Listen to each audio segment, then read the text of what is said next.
I'll never be able to buy a home. We got over 500 applications in just 24 hours. I'm living in a mobile home, in the middle of a field. These aren't quotes from a war-torn country or a collapsing state. They're from Dublin, 2025. Welcome to Geo Capitalist, where we decode global wealth, one map at a time.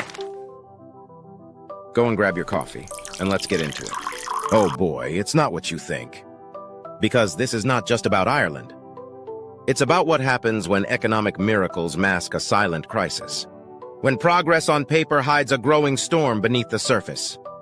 In just 9 years, the average price of a home in Dublin jumped from 267,000 euros to over 450,000 euros, a 70% surge. Rents have nearly doubled. And in 2024, Ireland hit a shocking milestone, over 102,000 people without stable housing. That's one of the highest homelessness rates in all of Europe. But here's the twist. Ireland is also one of the richest countries in the world, on paper. Its GDP per capita rivals Germany and the Netherlands. Its tech industry is booming. Foreign investors love it. So why can't Irish citizens afford to live in their own country? In this video, we'll unravel the real forces behind Ireland's housing collapse. The immigration pressures no one wants to talk about.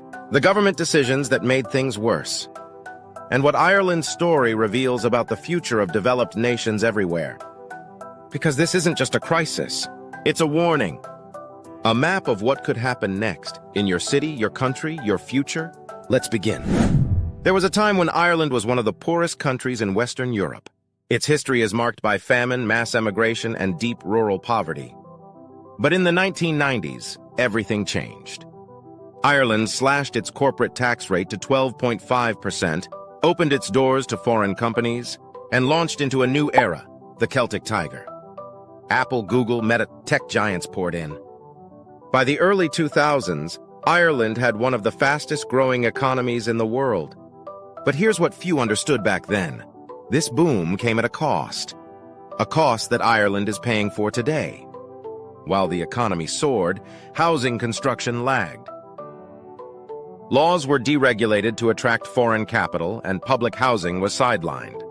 Developers focused on luxury properties while affordable. Homes were quietly erased from the blueprint. Real estate became an investment tool, not a right. In Dublin, the average rent in 2024 reached 2,000 euros for a one-bedroom apartment, while 50% of Irish workers earn less than 1,000 euros a month. So imagine this, you're an Irish nurse working full-time. You serve your country, care for its people, and still, you can't afford a place to live.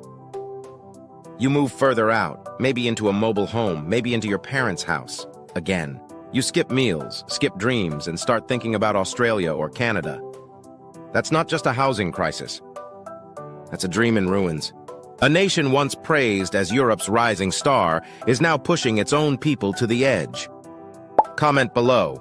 Have you seen something similar in your own country? This isn't just Ireland's story. It's becoming a global pattern. Let's dig deeper.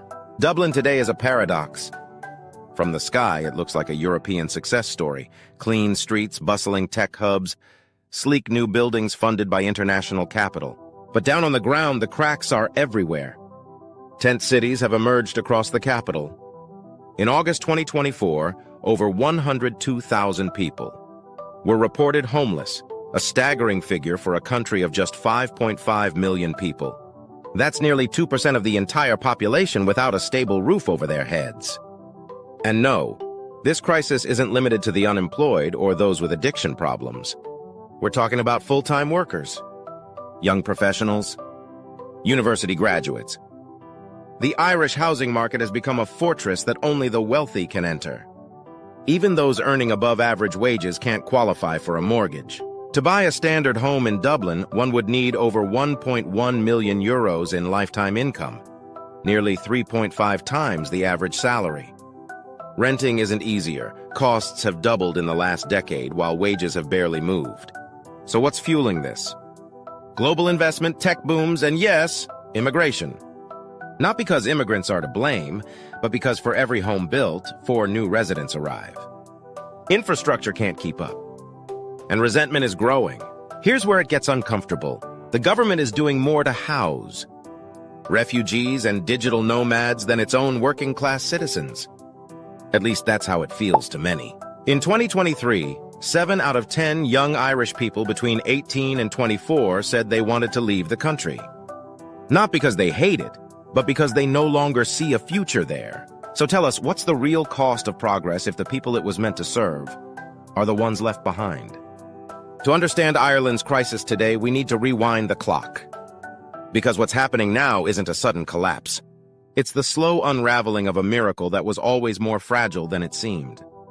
In the early 1990s, Ireland pulled off something extraordinary. By slashing corporate tax rates to just 12.5%, the country transformed itself into the tech capital of Europe. Google, Apple, Microsoft, they all set up shop in Dublin. Foreign direct investment poured in and Ireland's economy exploded. They called it the Celtic Tiger. For a while, the world watched in awe. But beneath the headlines, the country made a dangerous trade-off. It embraced hyper-globalization without building the domestic foundations to support it. Yes, jobs were created, but mostly in high-skilled sectors. And when local talent couldn't fill them fast enough, the government turned to immigration. For a time, it worked. But behind the scenes, housing construction couldn't keep up. Worse yet, the 1980s deregulation of the housing market had shifted development away from social housing and toward luxury and speculative real estate. Then came the 2008 global financial crisis. Construction halted. Workers left. Projects froze. By the time the economy recovered, Ireland had a booming population, skyrocketing demand, and no homes to match it. And instead of fixing the core problem, the government doubled down on the same policies. Attract more global capital. Sell more properties. Prioritize GDP over people. Here's the uncomfortable truth. Ireland's miracle was real, but it was never for everyone. It's a textbook example of how a country can become richer on paper while growing poorer in reality. Because growth without balance is just a countdown to collapse. Let's decode the data, because what's happening in Ireland isn't anecdotal. It's structural. Between 2013 and 2023, average house prices in Dublin soared by over 90%, while average wages only rose by 23%. That means housing costs are growing 4 times faster than incomes. And it's not just about buying. Renting is equally brutal. In major cities like Cork, Galway, and Dublin, average rents now exceed €2,000 per month.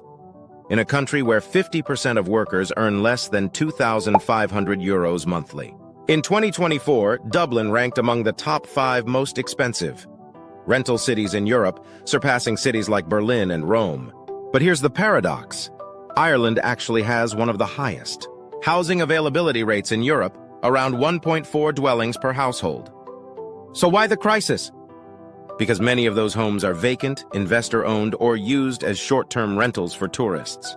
In some neighborhoods of Dublin, over 30% of the housing stock is Airbnb listed. On top of that, construction isn't keeping up. Ireland needs 50,000 new homes per year just to stabilize prices. But in 2023, it built less than 30,000. Planning restrictions, noise ordinances, and land speculation are stalling developments across the country. And here's where things get even more unequal. While many locals are priced out, foreign buyers are snapping up properties, especially in tech-heavy regions like Dublin and Limerick. In fact, in 2023, 1 in every 3 homes sold in Dublin went to non-Irish buyers. This isn't just a market failure, it's an economic alarm bell. Because when a nation's working class can't afford a roof, what you have is a system devouring itself from the inside. And Ireland is now on the brink. Ireland was once celebrated as one of Europe's most welcoming nations. But something has shifted. Since 2021, the country has received over 100,000 immigrants per year. A staggering figure for a nation of just 5.3 million people. That means nearly 6% of the population has arrived in just 3 years. And while immigration once symbolized opportunity and revival, it's now become a point of tension. In 2024, a plan to relocate 280 asylum seekers into a rural village of just 165. Residents sparked national outrage. To some, this was a gesture of solidarity. To others, it was the breaking point. Here's the core issue. Ireland's public services haven't scaled with its population growth. Healthcare is overwhelmed. Schools are underfunded, and the housing market already collapsing under pressure. Public sentiment is changing fast. In 2022, only 4% of Irish citizens saw immigration as a major issue. By 2023, that number skyrocketed to 29%, becoming the #1 political concern in national polls. But the real tension lies in perception. While refugees are often housed in state-funded accommodations, many Irish citizens feel abandoned, left struggling with high rents, long wait lists, and stagnant wages. And this emotional disconnect is fueling protests. Civil demonstrations have erupted across Dublin and beyond. Most are peaceful. But some have taken a darker turn: arson attacks, online hate campaigns, and deepening social divides. It's not just about immigration. It's about the fear of losing one's place, of being forgotten in your own homeland. And when governments appear more responsive to international crises than to local ones, trust starts to erode. Ireland isn't just facing a housing shortage.